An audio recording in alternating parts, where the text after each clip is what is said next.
حادثاتی عالم ہے، واقعاتی عالم ہے، عقائد کے میدان میں کچھ پتہ نہیں ہے، ہمیشہ غلط بات کرے گا، ہمیشہ محبت کے نام پہ بیٹا بیٹھ کے سوال پوچھتا ہے۔ حامد ہیں، ان کا ایک سوال بھی ہے اور اظہار جذبات کے اظہار بھی تھوڑا اس میں پڑھ دیتا ہوں۔ یہ کہتے ہیں کہ میرا نام حامد علی اوان ہے، ابھی کچھ عرصہ قبل اخلاق کا کورس مکمل کیا، وکالت کے شعبے سے منسلک ہو گیا۔ کس سے؟ وکالت کے شعبے سے۔ وکالت کے شعبے سے منسلک ہوں، آپ کے بیانات سنا کرتا تھا اور ایک بار آپ سے متنفر بھی ہوا کہ آپ شیعہ سے ملاقات کرتے ہیں، جبکہ وہ صحابہ کرام رضوان اللہ اجمعین کی شان میں گستاخی کرتے ہیں۔ ہمیں کسی سے نفرت کا حکم نہیں ہے، فیصلے میرے اللہ نے کرنے ہیں، میرے نبی نے سب کو قریب کیا، بے شک حتیٰ کہ منافقین کو بھی اپنے سے جدا نہیں فرمایا۔ تو ہم کسی کو اس کے کسی خطا، گناہ، غلطی، کمی، کوتاہی کی وجہ سے نفرت کریں، اس کی کوئی گنجائش نہیں ہے اسلام میں۔ کہ ایک بندے کے دل میں صحابہ کا بغض ہے اور وہ صحابہ کو کافر سمجھتا ہے، آپ کیا کہتے ہیں؟ وہ کہتے ہیں ہمیں تو اسلام نے محبت کے علاوہ کوئی درس ہی نہیں دیا، ہم کسی سے نفرت نہیں کر سکتے۔ وہ کون سا اسلام ہے؟ یہاں جنازہ پڑھا ہے، نبی پاک صلی اللہ علیہ وسلم سے کہا گیا کہ یا رسول اللہ آئیے جنازہ پڑھیے، آپ نے فرمایا نہیں پڑھتا، حالانکہ رؤوف الرحیم ہے، حالانکہ نرم دل ہے۔ نبی سے بڑا اخلاقی کون ہے؟ نبی سے بڑا دعوتی کون ہے؟ نبی سے بڑا داعی دین کون ہے؟ لیکن پیغمبر علیہ السلام نے انکار کر دیا۔ پھر آئے یا رسول اللہ جنازہ پڑھیے، آپ نے کہا میں نہیں پڑھتا۔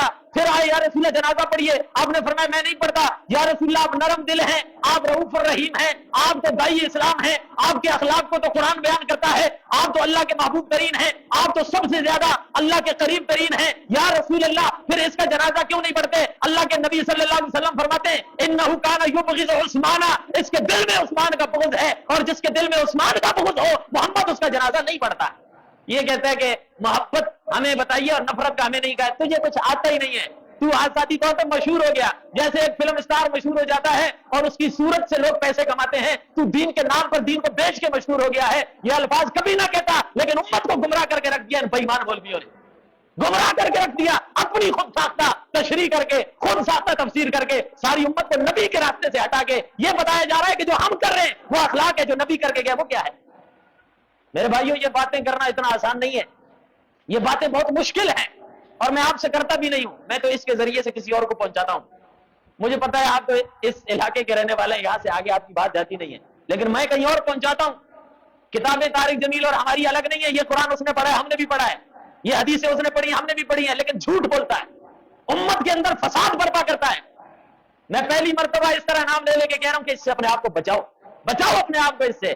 یہ کوئی دائی بائی نہیں ہے، کوئی دائی نہیں ہے، قرآن و سنت کی غلط تشریح کرنے والا ہے۔ کیا نبی علیہ السلام نے عثمان غنی کے بغض رکھنے والے کا جنازہ نہیں پڑھایا تو حضور کا جنازہ نہ پڑھانا یہ نفرت ہے محبت ہے؟ بولو بھائی، نفرت ہے محبت ہے؟ یہ نفرت ہے۔ یہ نفرت کس نے کی ہے؟ حضور نے کی ہے۔